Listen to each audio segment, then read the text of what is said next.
Okay, welcome back guys. So as I mentioned in the last video, in this video and the videos hereafter, I will be talking about the behavior of frictional forces when two objects are kept one on top of the other, right? One object is kept on top of the other, and when you are given the force, friction and varies, and how the behavior changes. So in this video I will be beginning the introduction of friction, introduction as to how friction behaves in a very simplistic manner, very simple manner when two objects are given and when a simple force is given. Alright, so I'll take two objects. So this is just the introduction. We can go to more complex problems in the next lectures and next videos. Alright, so I'll take a simple plane like this, right? Simple plane like this, right? I'll take one object like this,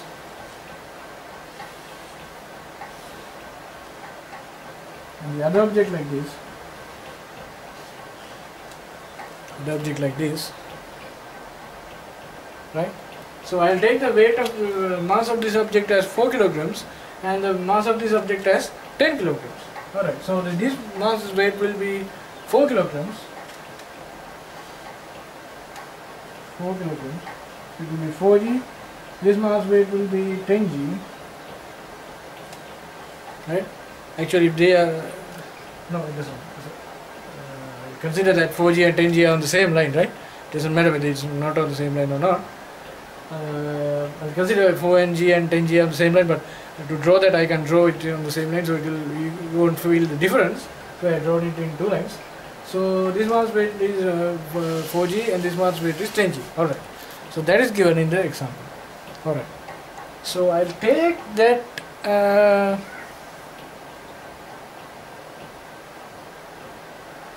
I'll first take, for it to be easy to you, that the coefficient of friction is only the friction acts between only these two objects, right? So it will be easy for you, right?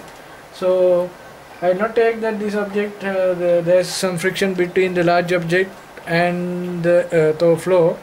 I'll take only the friction is acting only between these two objects, right? So if I take the coefficient of friction to be 0.25, right? 0.25. So what can I say about 0.25, and when I exert a force of about I'll take 8 newtons, right? 8 newtons. So mu equals 0.25 and the force applied is 8 newtons. So what can you say about the behavior of these two objects? So let's find out. So here mu is equal to 0.25.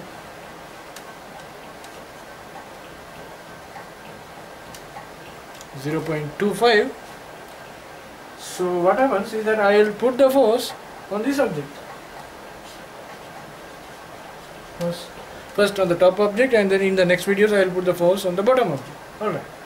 So when I exert a force, now what happens is, now if you consider now this object's top surface, if you consider this object's top surface, which is this one, right, which is this one, this second object's top surface, this is just like a plane, as I explained in the videos of an object on a horizontal plane. Now this is like a plane, right? For this object, this is like a plane. Now, although this is an object, if we view it from some angle, for this object, this is like a plane, right? A small plane, right? So if you consider this object to be not there, consider this object to be plane like this, right? This object to be the top surface to be somewhere like a plane like this, right? So what actually happens is, if you put a force of 8 newtons, as I told you, the applied force will be in this direction, applied force will be in this direction. So the frictional force acts so as to retard its motion or to oppose its motion. So what happens is, the frictional force will be on this side, so that will be on this object, right? This side. Frictional force, Ff. Now what actually happens is that I didn't mention that in the case of a flow or the earth or something like that. What actually happens was, at the beginning, right, before putting this 8 newtons, what actually happened was these two objects were just in the case of just one over the top, right? One over the top of the other. So what actually happened was that these two objects were stationary. Now if I put some force A, right, put some force, say 8 newtons, what happens is there will be a frictional force. Now at the beginning there was no frictional force. Now this is a completely new situation for this object. Say this object is A and this is B, right? This is a new situation for A, right? So he'll say, oh, what did you do for me? And he'll say that this frictional force is hurting me, right? He hurting me means is completely causing me to an inequilibrium, right? I was in equilibrium, but this force is causing me to an inequilibrium. What happens is that he will not wait like this. You cause me like this because of this frictional force, because this plane was frictional only. This frictional force happened. So I will not dare you bear like this. What I will do is I will give the same pain to you. So what actually happens is, if a new force is created on this object, this, according to Newton's third law, there will be the reaction of this object will be not on this object but on this object, because the reaction and the action can't be on the same object, and the reaction will be in a direction so as to will be opposite to this direction, and it will be equal in magnitude. So this frictional force it will equally act on the second object B on the opposite direction. So the magnitude will be the same, but according to Newton's third law, the direction will be in the opposite direction. So the frictional force will be like this on this object. Frictional force will be like this on this object. Alright. Now let's first calculate the frictional force before identifying what happens to these two objects. So you know that this is R. I'll take this as R. So this is R means I'm marking R for A. I'll take RA. Right? RA. So we can find RA. So if you put F equals MA in this direction, so the only force in the vertical direction will be this direction will be RA and this direction will be 4G. So RA must be equal to 4G. So this is equal to 4G. So if we can put take the maximum frictional force, we can put F equals mu R. So mu is 0.25. R is equal to 4G. So I'll take G as 10. So 0.25 times 4 is 1, 1 times G is 10, right? So this is 10 newtons. This is 10 newtons. So what actually happens is, for this object, the applied force is equal to 8 newtons. The A is like this. So A is equal like this, right? Applied force in this direction will be 8 newtons, but the frictional force which is opposing this will be 10 newtons. Right? Frictional force which is opposing will be 10 newtons. So what happens is that this object will not move. But now what actually happens when you are keeping, now in the last videos I told you that if the frictional force is greater than or equal to the applied force, the object will not move. Now what actually happened was, if you kept it on a horizontal plane, if you kept A, right, kept A, the object at top, on a horizontal plane, on some flow or something like that, the flow will not move. But what actually happens now, we are keeping not, although it's a horizontal plane when you are considering the top surface of B, now B can move, right? B can move. Right? Not because I didn't consider there is no friction between B and the flow, but B is also some object. Now if you put some object, if you keep some object on Earth and if you give some force, the Earth will not move, right? Earth will move, but you can you can see a considerable movement because the Earth's mass is very, very high.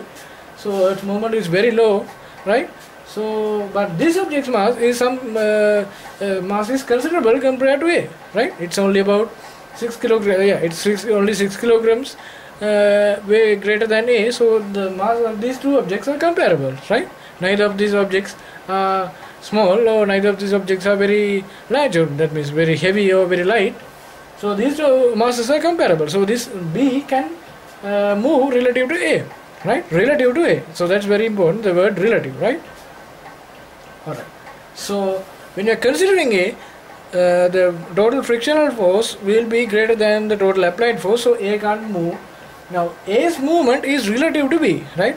A's movement relative to B will be 0, but B can move now. The only force that is acting in the horizontal direction of B is this frictional force F.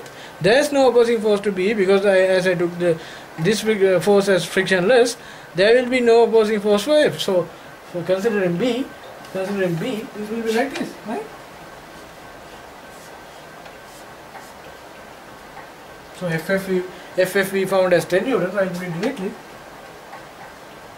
So considering B, this is like this, right? It is simply like putting 10 newtons, we are applying 10 newtons on B, and the friction, the surface we are keeping B is frictionless, right?